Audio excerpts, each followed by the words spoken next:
अब ये क्वेश्चन क्या कह रहा है, इसको ध्यान से समझेंगे। ए 500 kg horse pulls a cart of mass 1500 kg along a level road with an acceleration of 1 meter per second square.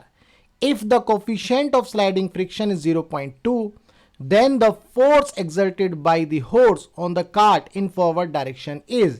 तो हमें क्या निकालना है, फोर्स निकालना है जो एग्जर्ट करेगा हॉर्स किसके ऊपर, कार्ट के ऊपर। लेट से ये हमारा कार्ट है यानी कि ठेला, जो किससे बंधा हुआ है, हॉर्स से। ये ठेला है जी। इस कार्ट और रोड के बीच में यहाँ पर जो है स्लाइडिंग फ्रिक्शन है, और स्लाइडिंग फ्रिक्शन का जो कोफिशिएंट है वो म्यू, वो कितना है 0.2। अब ये कार्ट जो है किससे बंधा हुआ है जी, ये हमारा हॉर्स से बंधा हुआ है। तो हॉर्स जो है इसके ऊपर फोर्स लगाएगा, यानी कि इस डायरेक्शन में। जब इस डायरेक्शन में हॉर्स फोर्स लगाएगा तो इसके अंदर जो एक्सेलरेशन आएगा वो इस डायरेक्शन में ही आएगा, राइट डायरेक्शन में। ये एक्सेलरेशन भी आ गया। यहाँ पर आप ध्यान से देखेंगे, इसके ऊपर बेसिकली जो नॉर्मल रिएक्शन लगेगा वो नॉर्मल रिएक्शन यहाँ लगेगा। बेसिकली वो चारों टायर पर लग रहा है, R1 R2 R3 R4। तो ये बेसिकली मैं इस तरह से लिख देता हूँ, R1 plus R2 plus R3 plus R4। ये जो चार टायर होंगे ठेले के या कार्ट के, उन चारों टायर का जो सम है वो नॉर्मल रिएक्शन R मैंने लिख दिया। इसका जो वेट है वो डाउनवर्ड एक्ट करेगा, ये हो गया जी mg। क्लियर है। तो फोर्स ऑफ फ्रिक्शन कहाँ लगेगा, इन चारों टायर पर जो लगेगा पीछे की तरफ, इस डायरेक्शन में फोर्स ऑफ फ्रिक्शन लगेगा। अब आप क्या करोगे, इसको बैलेंस करोगे। तो न्यूटन का जो सेकंड लॉ है वो क्या कहता है, summation of F external with sign आपको रखना है और प्लस माइनस एम में करके ही करना होगा। ये मैं इस तरह से करता हूँ, मेरे को आसान लगता है, बाकी आपका अपना तरीका, आप जो भी यूज़ करें।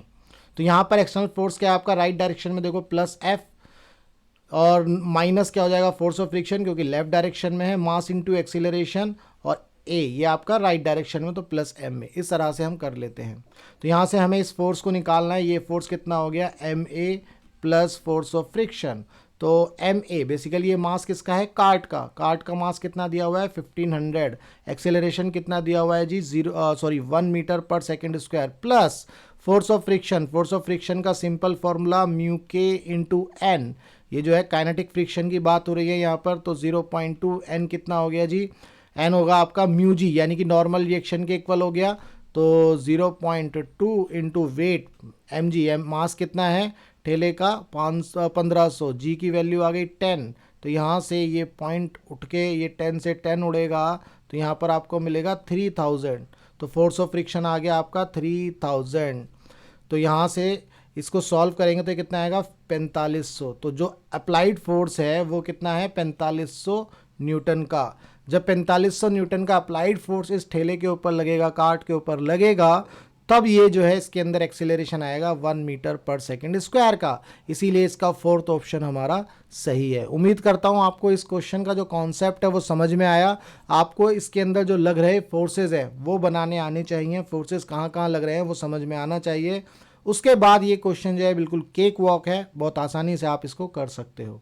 अगर आपको कॉन्सेप्ट क्लियर हो गया तो वीडियो को लाइक करना और चैनल को सब्सक्राइब करना मत भूलिएगा। मिलेंगे हम अपनी नेक्स्ट वीडियो में।